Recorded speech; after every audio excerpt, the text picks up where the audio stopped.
I'm Naveen Day. This is Forum Daily West. Here are some of the top stories we've been following. After 15 months of war, Israel and Hamas agreed to a ceasefire and hostage release deal. Plus, former Bank of Canada Governor Mark Carney is set to announce his candidacy for leadership of the federal Liberal Party. And will the next Liberal Prime Minister cancel or keep Canada's controversial carbon tax? Chris Sims with the Canadian Taxpayers Federation weighs in. Thanks so much for joining us.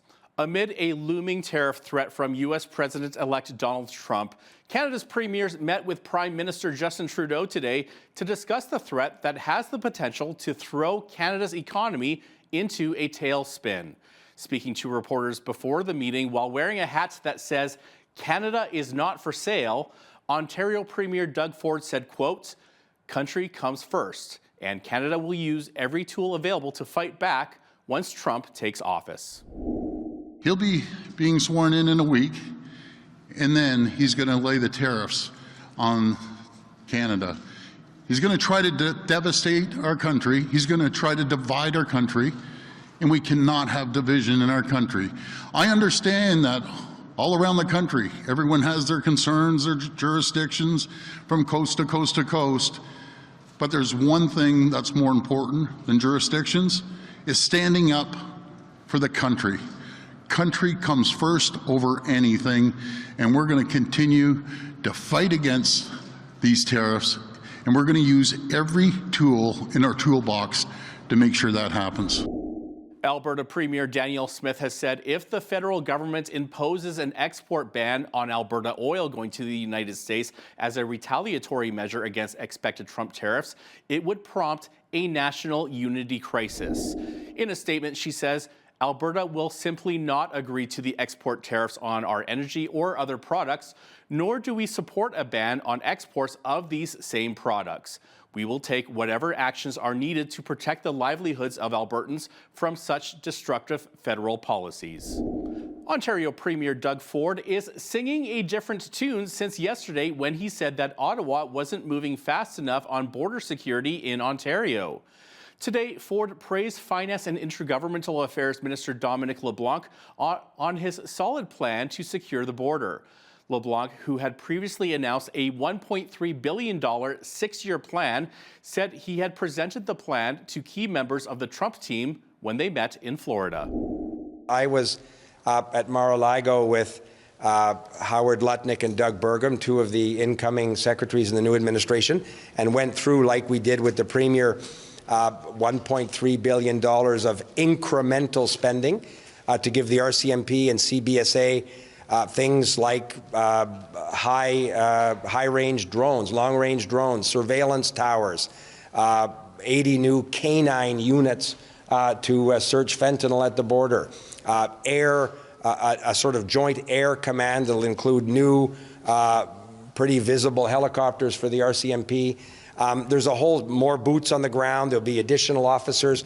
A lot of this work was done between the RCMP and the OPP. Commissioner Karik has been a great partner, I know, for the RCMP and Border Services. So as the Premier said, if we can work with Ontario law enforcement and federal agencies, this is the kind of work that Canadians expect us to do.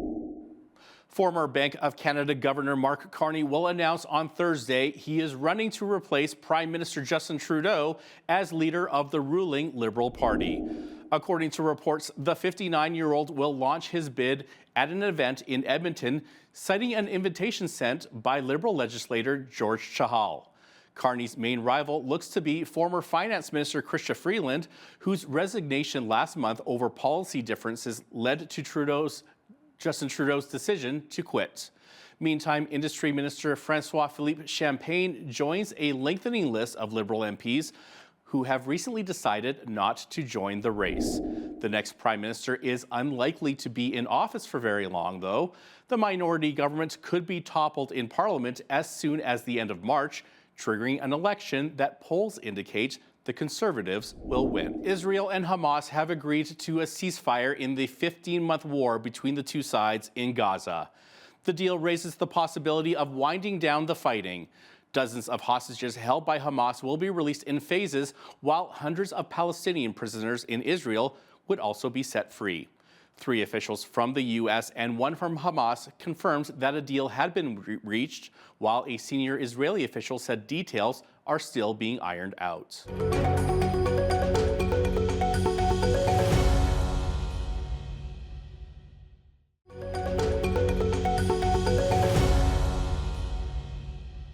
On April the 1st, the Liberal government is raising the carbon tax. After the increase, the carbon tax will cost 21 cents per litre of gasoline and 25 cents per litre of diesel. Could the Liberal Party's attitude towards the carbon tax change with a new leader? To chat more about this is Chris Sims, the Alberta Director for the Canadian Taxpayers Federation. Chris, we've heard many times from your federal director, Franco Terrazzano, how the carbon tax hurts everyday Canadians. Why don't you remind our viewers what this hike could mean for Albertans? So after the April 1st hike, the carbon tax is going to cost Canadians big time. So in total, the carbon tax will cost people filling up a minivan about $15 extra every time they fill up. And just in that one tax, filling up a pickup truck will cost around $25 extra per fill up, again, just in that single carbon tax. And then when we start getting into things like truckers who are filling up their big rigs with diesel, they're going to pay around $250 more every time they're filling up. And when you start thinking about, what you have around you in your home and your food and all of that stuff, all of it has been on a truck 1 time or 5 in Canada. And so now you can really see how the carbon tax is adding up. In fact, the Canadian Trucking Alliance said last year, long-haul trucking alone, not short-haul, cost $2 billion in the carbon tax. So it's an astonishing amount of money. Wow. And as the Liberal Party looks for a new leader, some of the potential candidates have already gone on record saying whether they would keep or scrap the carbon tax. So who is for and who is against? So far, we have seen the former Premier of British Columbia, Christy Clark, dip her toe into the river, saying, she'd scrap that tax, but she just bailed on it. So she's not going to go for that. Now we're really waiting for the 2 big, what are considered big contenders. We're waiting for Mark Carney, the former governor of the Bank of Canada and former governor of the Bank of England and longtime friend of Prime Minister Justin Trudeau. We're waiting to see what he says, because he's been a big fan of the carbon tax for years. It's all through his articles. He's given speeches on it. It's in his books. But when they're staring down the barrel of an election happening soon, and they've got a carbon tax that they're going to jack up on everyone starting April 1st, can you imagine campaigning on that? So they've got a big choice here. They've got about 70% of Canadians who oppose having the carbon tax hiked up. Are they really going to campaign on that? So that's why we're really asking this question to all Liberal candidates. Will you scrap the carbon tax? Yes or no? And if you say yes, you'll scrap it, are you going to just replace it with something else? Thank you, Chris. That was Chris Sims, Alberta Director for the CTF, joining us from Lethbridge. Sources say Israel and Hamas have agreed to a ceasefire in the 15-month war between the 2 sides in Gaza. The deal raises the possibility of winding down the fighting. Dozens of hostages held by Hamas will be released in phases, while hundreds of Palestinian prisoners in Israel would also be set free. 3 officials from the U.S. and 1 from Hamas confirmed that a deal had been reached, while a senior Israeli official said details are still being ironed out. In Gaza, Palestinians celebrated the news of the expected ceasefire.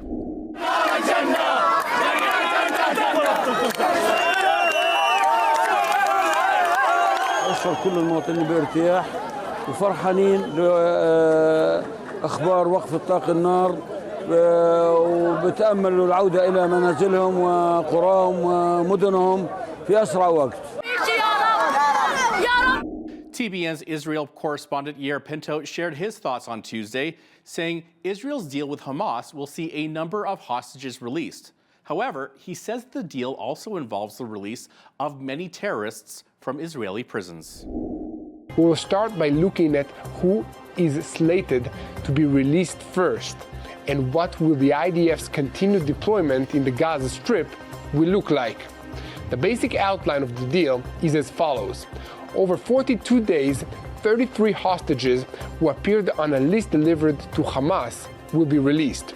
Only once it becomes known how many of them are alive will the list of terrorists be released from Israeli prison be published.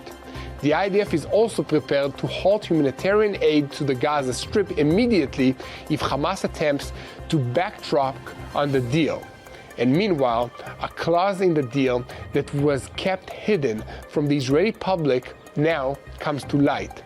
Hamas demanded the body of their leader, Yahya Sinwar, as part of the exchange, and will tell you what Israel is demanding in return. When we return, we will have more of the top stories from the West with Forum Daily West.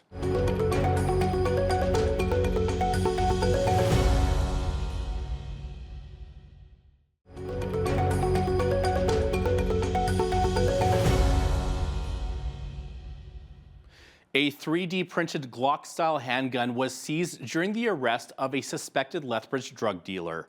The arrest was made on January 9th by Alert Lethbridge's organized crime team.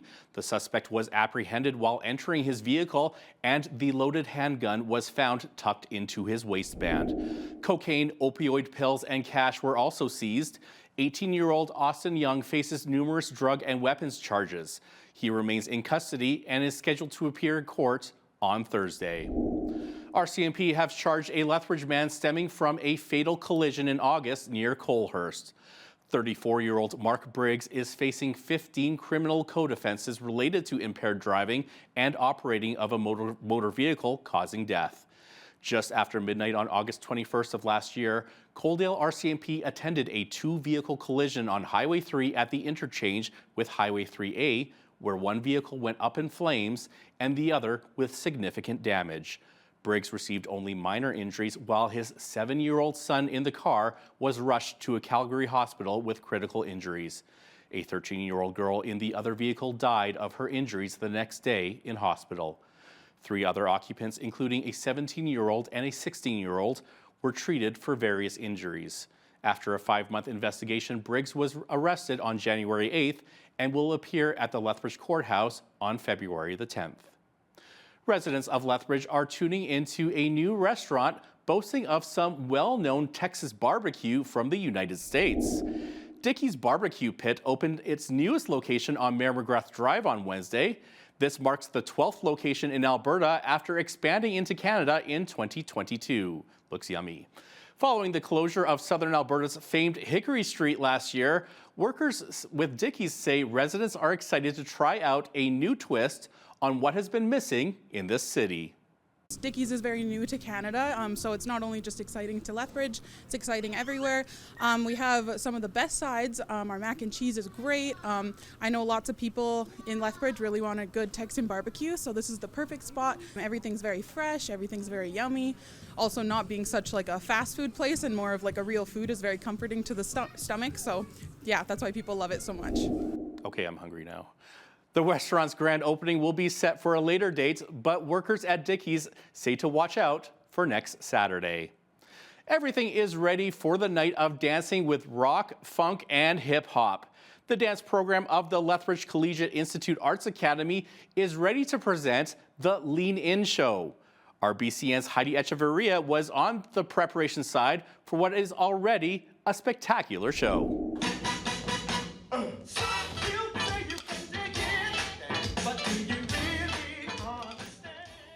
With spectacular dances that will make you vibrate and even feel younger, students from Lethbridge Collegiate Institute prepare for the Lean In Show. Jordan Olsen and Haley Van Ryan, co-directors of the LCI Arts Academy Dance, give us the details for this fabulous show. It is an hour-and-a-half show. It has rock and roll, it has funk and hip-hop. Yeah, hip-hop. It has hip-hop. And we're bringing in an amazing DJ from Calgary named DJ Catfish the Wizard that's going to open the show and get everyone like super hype. It's like a really hype show this year. Like we went for full entertainment value. It's at the Yates, and you can get tickets through the Yates box office or the Lethbridge.com website. Tickets are $25. The kids have made this space their home in the high school, and it brings a nice sense of community and where they can really belong, and where they might not fit in other places. It's going to be amazing. Everybody in the program is so talented, and every year the show just keeps progressively getting better. So expect nothing but great things from the program this year. It's funk, pop, and rock. It's a bunch of cool different varieties of dance. We get them from a bunch of cool choreographers that come from all over and teach us. Just fun, like it's a fun hobby to pick up. Like I never thought I could dance, but then I met Jordan, tried it out, and then I just loved it, and I've been here ever since. Try it out, join dance, why not?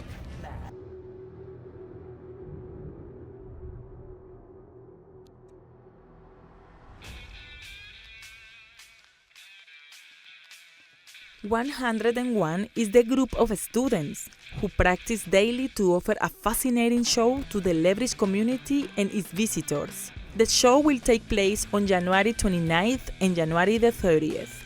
For Bridge City News, I'm Heidi Echavarria. That's your Forum Daily West report. I'm Naveen Day. Thanks so much for watching.